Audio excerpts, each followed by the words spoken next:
इस वीडियो में हम ये देखेंगे कि मैक्सट्रॉनिक्स के इन्वर्टर ड्राइव मॉड्यूल्स को कंप्यूटर सॉफ्टवेयर के ज़रिए कैसे कॉन्फ़िगर किया जा सकता है, नाम कैसे लिखा जा सकता है और अगर हमारे पास एक दफ़ा एक लॉट में हमने कोई एक बोर्ड चूज़ करके, सेलेक्ट करके उसमें सारी कैलिब्रेशन, कॉन्फ़िगरेशंस वगैरह कर ली हैं, नाम लिख लिया है या जो भी सेटिंग्स हमने करनी थी, वो हम कर चुके।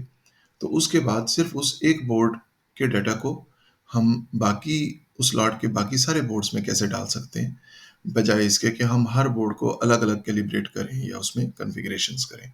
जैसे वीएमपीपी सेट करना है या मैक्सिमम करंट सेट करना है या आपने वोल्टेज कैलिब्रेट करने हैं, तो वो आपको बार-बार कैलिब्रेट करने की ज़रूरत नहीं है।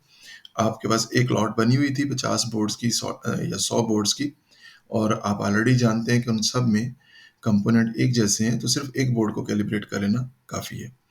अब ये कैलिब्रेशन कॉपी करने के 2 तरीके हैं। एक तरीके में तो आपको कंप्यूटर चाहिए और एक में आप डायरेक्टली मॉड्यूल के ज़रिए कर सकते हैं। अभी मैं आपको कंप्यूटर वाला तरीका बता रहा हूँ। आपके पास ये एक फ़ाइल होगी, ज़िप फ़ाइल है। ये फ़ाइल आपको वन ड्राइव से मिल जाएगी। मैं ग्रुप में भी शेयर कर रहा हूँ और इसके अलावा ये वेबसाइट पे भी रख दूँगा। ये फ़ाइल आप डाउनलोड कर लेंगे। डाउनलोड करने के बाद इसे आप एक्सट्रैक्ट कर लेंगे।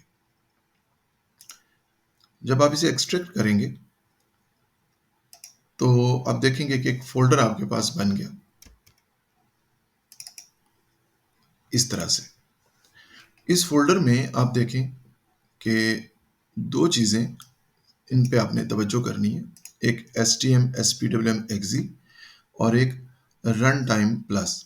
सबसे पहले आपने ये रन टाइम प्लस इंस्टॉल करना है। इसे आप डबल क्लिक करें। Next, next, next, install, finish और उसके बाद आप ये एसटीएम एसपीडब्ल्यूएम एक्सी ये इंस्टॉलर है। Create a desktop shortcut, next, install, launch, finish. ये सॉफ्टवेयर हमारा लॉन्च हो गया। हम देखते हैं इस सॉफ्टवेयर में सबसे पहले यहाँ पे लेफ्ट साइड पे कॉम लिखा हुआ है। Com mean communication port. मैं अगर अपना इस वक्त मैंने एक बोर्ड लगाया हुआ है इसके साथ यूएसबी पे, मैं उसे उतार देता हूँ। किस तरह लगाया हुआ है मैं आपको ये दिखाता हूँ कि सिंपली IDM2 या IDM5 बोर्ड में आप एक माइक्रो यूएसबी लगाएंगे और उसकी दूसरी साइड केबल की लैपटॉप में या कंप्यूटर में लगा लेंगे। अच्छा, अगर आप ये यूएसबी वाला मेथड इस्तेमाल नहीं करना चाह रहे या आप एक-एक बोर्ड में, क्योंकि जब आप यूएसबी इस्तेमाल करेंगे तो आपको उस बोर्ड को पावर अप करना पड़ेगा। क्योंकि मैंने यूएसबी के अंदर से पावर नहीं दी हुई। पावर क्यों नहीं दी मैंने यूएसबी के अंदर से? क्योंकि मैं इस चीज़ से ख़ाइफ़ था कि आपके इन्वर्टर बोर्ड की किसी भी खराबी की वजह से, किसी शॉर्टेज की वजह से इस 5 वोल्ट वाले लिंक से हमारे यूएसबी में या कंप्यूटर में हाई वोल्टेज जाके उसे डैमेज ना कर दें, तो हम 1500-2000 का मॉड्यूल जो है वो कैलिब्रेट करते हुए अपने कीमती कंप्यूटर को ना डैमेज कर लें। अगर आप यूएसबी के ज़रिए करना चाह रहे हैं तो वो आपका जो आईडीएम बोर्ड है उसे अप होना चाहिए, पावर अप होना चाहिए। और अगर आप यूएसबी नहीं इस्तेमाल करना चाहते या आप चाहते हैं कि मैं बारी-बारी एक-एक पोर्ट को पावर अप नहीं करूँगा, बल्कि मुझे पावर भी ऑटोमैटिकली चाहिए, तो फिर आप क्या कर सकते हैं कि इस तरह का एक आप FT232RL का बोर्ड खरीद लीजिए, एफटीडीआई कन्वर्टर। ये बहुत सारी वेबसाइट से या दुकानों से आपको मिल जाएगा। यहाँ मैं आपको digilog.pk वेबसाइट का ये दिखा रहा हूँ स्क्रीनशॉट। ये वहाँ पे अवेलेबल है। आप ये खरीद लें। ये खरीदने के बाद आप इसके इस तरह से कनेक्शन कर सकते हैं। आप देखें, ये आपका कन्वर्टर मॉड्यूल है। इसमें यहाँ से 3.3 वोल्ट निकलेंगे। इन्हें हमें जोड़ना है आईडीएम बोर्ड पे 3.3 पे। ये ग्राउंड पिन है, यहाँ लिखी हुई है सारी। ये ग्राउंड पिन है। ग्राउंड पिन ब्लू लाइन देखें ग्राउंड से जोड़ दी। ये सिर्फ पावर दे रहे हैं हम इस बोर्ड को। और उसके बाद आईडीएम पे टीएक्स की पिन यहाँ पे आरएक्स पे चली जाएगी और आईडीएम की आरएक्स पिन यहाँ टीएक्स पे चली जाएगी। ये आपने कनेक्ट कर लिया। और अगर आपके पास आईडीएम 5 था जो कि सीटी इंटरफेस के साथ होता है, तो फिर कनेक्शन तो वही है, सिर्फ जगह बदल गई। ग्राउंड और 3.3 वहीं रहेंगे जहां पहले थे। और ये आरएक्स टीएक्स पे जा रही है और टीएक्स और आरएक्स ये वाले जुड़े हुए हैं। यानी इसकी आरएक्स इसकी टीएक्स से जुड़ेगी और इसकी टीएक्स उसकी आरएक्स से जुड़ेगी। इसमें आपको फायदा क्या होगा कि आपको बार बार कॉम पोर्ट डिटेक्ट नहीं करवाना पड़ेगा। एक दफा आपने कॉम पोर्ट डिटेक्ट कर ली, ये बोर्ड अपनी जगह काम करता रहेगा। आप यहाँ पे आईडीएम बदलते रहेंगे, आपको वहां दोबारा कॉम पोर्ट डिटेक्ट नहीं करवानी पड़ेगी। लेकिन अगर आप यूएसबी यूज करते हैं इस तरीके से यूएसबी इस्तेमाल करते हैं, तो हर एक बोर्ड के बाद आपको यहाँ पे एक दफा रिफ्रेश कराना पड़ेगा। चलिए, अभी हमने एक बोर्ड मैंने लगाया था, उसे उतार दिया। उतारने के बाद मैंने इसे रिफ्रेश करवाया, तो यहाँ पे ये अब com ports, available com ports search कर रहा है। इसे इस वक्त सिर्फ एक कॉम पोर्ट मिली है 5, जो कि किसी और चीज की है, वो मेरे बोर्ड की नहीं है। और अब मैंने ये बोर्ड कनेक्ट कर दिया, मैं इसे रिफ्रेश कर रहा हूं। अब देखेंगे कि एक नई कॉम पोर्ट यहाँ पे आ जाएगी। मेरे पीसी में बहुत सारी सीरियल पोर्ट्स बैकएंड पे हैं, तो इसलिए इतना टाइम लगाएगा। आप लोगों के कंप्यूटर में वो सारे इंस्टॉलेशंस नहीं है, तो वो विद इन अ सेकेंड ये डिटेक्ट करके वापस आ जाएगा। अच्छा, अब यहाँ देखिए कि ये एक 8 नंबर नया आया है। यानी जब मैंने अपना बोर्ड लगाया, इन्वर्टर ड्राइव मॉड्यूल लगाया, तो ये कॉम पोर्ट नई बनी। इट मीन्स कि यही मेरे इन्वर्टर ड्राइव बोर्ड की कॉम पोर्ट है। इसे मैंने क्लिक करना है, तो आप देखें कि यहाँ पे साथ ही ये चलना शुरू हो गया। अगर आपने डायरेक्ट यूएसबी में ना लगाया हुआ होता और आपने वो एफटीडीआई मॉड्यूल के जरिए कनेक्ट कराया होता, फिर भी यहाँ पे कॉम पोर्ट ही नजर आनी थी और आपने इसी तरह से उसे कनेक्ट करा लेना था। अब ये सबसे अहम बात है कि हमें यहाँ पे इसे चलते नजर आना चाहिए। इस बार ग्राफ को ये दिखा रहा है कि आप कनेक्टेड हैं और मॉड्यूल के साथ आपकी कम्युनिकेशन हो रही है। अगर कभी भी ये रुक जाए तो हमें फौरन देखना होगा मजीद कोई काम करने से पहले कि हमारी केबल तो नहीं उतर गई या हमारा मॉड्यूल बंद तो नहीं हो गया किसी वजह से। इसके बाद हम इस सेक्शन में आते हैं। यहाँ पे आप देखिए कि आपके पास दो बटन है। एक पहले से दबा हुआ है, यानी कंप्यूटर से मॉड्यूल। ये कंप्यूटर बना हुआ है, लैपटॉप, और ये मॉड्यूल बना हुआ है। एरो बता रहा है कि इस वक्त हम कंप्यूटर से मॉड्यूल में कोई डाटा भेज सकते हैं। वो डाटा क्या हो सकता है? डिस्प्ले के नाम हो सकते हैं, पहले से महफूज शुदा कोई कैलिब्रेशंस, कॉन्फ़िगरेशंस हो सकती हैं। और अगर हम मॉड्यूल से डाटा उठाना चाह रहे हैं, फर्ज करें ये वो मॉड्यूल था जो हम पहले कैलिब्रेट कर चुके थे, और पहले कैलिब्रेट करने के बाद अब हम इसका डाटा अपने पास सेव करना चाहते हैं ताकि हम बाकी मॉड्यूल्स में डालें। तो फिर आप क्या करेंगे? Module to PC. आप ये देखें कि जैसे ही आप पीसी से मॉड्यूल या मॉड्यूल से पीसी करते हैं, तो यहाँ पे लोड और सेव के बटन बदल जाते हैं। जब आप मॉड्यूल से ले रहे हैं तो आप जो कॉन्फ़िगरेशन आएगी उसे सेव कर सकते हैं। जब आप कंप्यूटर से डाटा भेज रहे हैं तो पहले से महफूज शुदा को लोड करके वापस भेजेंगे। तो अभी मैं इस मॉड्यूल की कॉन्फ़िगरेशन सेव करना चाहता हूँ। जैसे ही मैंने ये लगाया, अब चूंकि ये मॉड्यूल खाली है, इस वक्त इन्वर्टर में नहीं लगा हुआ। अगर इन्वर्टर में लगा होता तो ये पीवी वोल्टेज, बस ampere, PV ampere, grid ampere, ये सारी वैल्यूज नजर आती मुझे रियल। अभी भी ये रियल ही हैं, ये मॉड्यूल से ही आ रही हैं क्योंकि यहाँ बार ग्राफ चल रहा है, तो ये वैल्यूज मॉड्यूल से आ रही हैं। लेकिन ये वैल्यूज जीरो इसलिए हैं कि मॉड्यूल ओपन पड़ा हुआ है, इन्वर्टर में लगा हुआ नहीं है, पीवी ऑन नहीं है, खाली मॉड्यूल है सिर्फ। तो ये सेक्शन जो है सिस्टम स्टेटस का, ये सिर्फ हमारे देखने के लिए, इसके अलावा कोई और फायदा नहीं है कि अगर आपने रन टाइम पे इसे एक चलते हुए इन्वर्टर में लगाया तो आप उसके सारे पैरामीटर्स देख सकते हैं।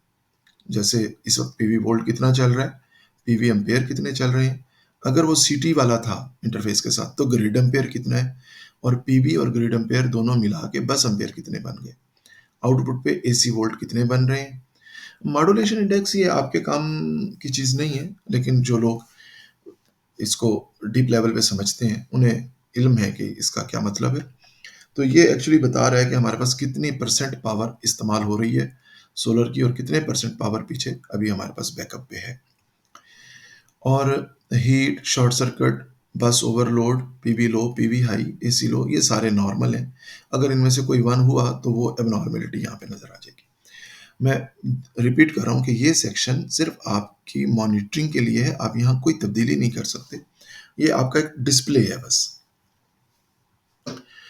सेम इसी तरह जो ये सेक्शन है, कैलिब्रेशन फैक्टर एंड सेटिंग्स, ये भी आपको सिर्फ दिखा रहा है, आप यहाँ क्लिक करके कोई चीज़ एंटर नहीं कर सकते। ऐसा क्यों किया मैंने? इसलिए कि ये हैं कैलिब्रेशंस और कॉन्फ़िगरेशंस। अगर आपने रियल इन्वर्टर से ये डाटा नहीं पिक किया, तो हो सकता है आप कोई ऐसी वैल्यू एंटर कर दें, जो कि किसी नुकसान का बायस बने। तो यहाँ आप एंट्री कोई भी नहीं कर सकेंगे, आप सिर्फ मॉड्यूल से डाटा उठा सकेंगे, जो कि इस वक़्त आ रहा है।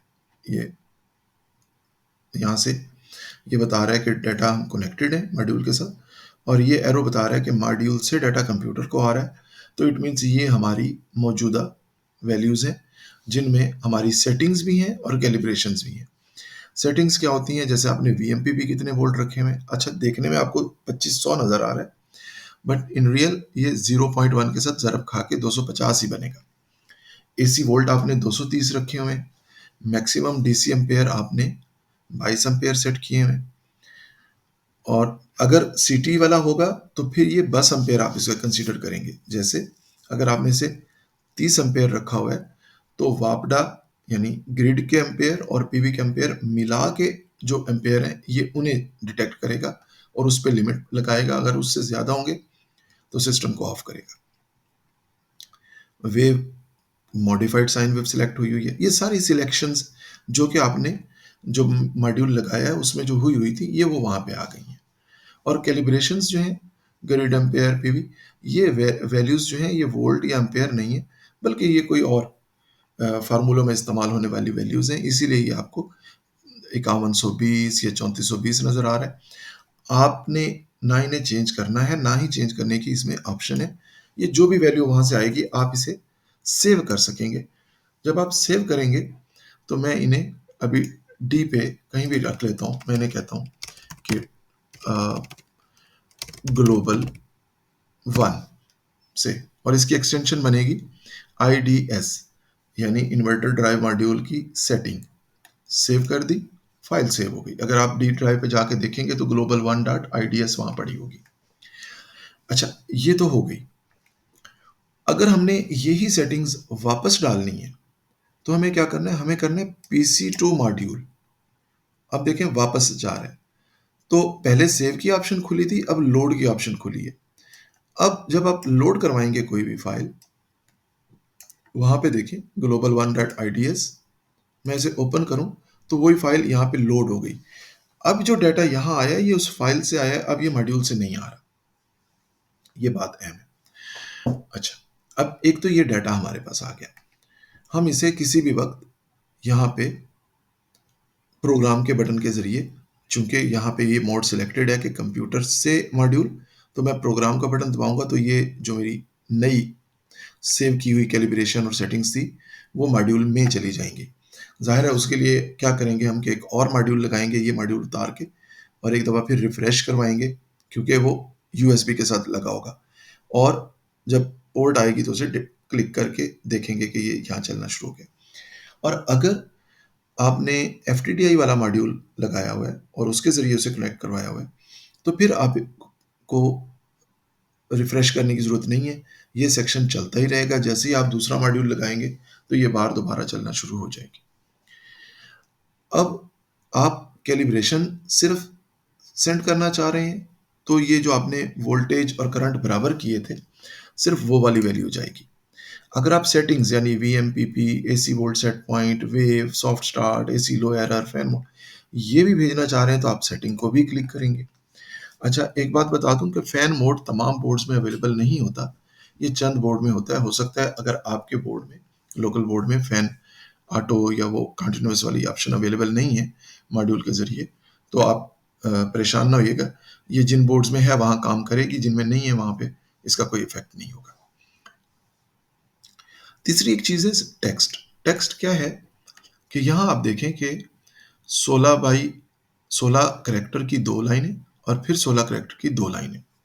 ये यहाँ पे नज़र आ रही हैं और यहाँ पे 16/2 लिखा हुआ है। अगर मैं 20/4 करूँ तो ये 20/2 की 2 लाइनें हो जाएँगी। एक स्क्रीन ये है 20/2 की और एक ये।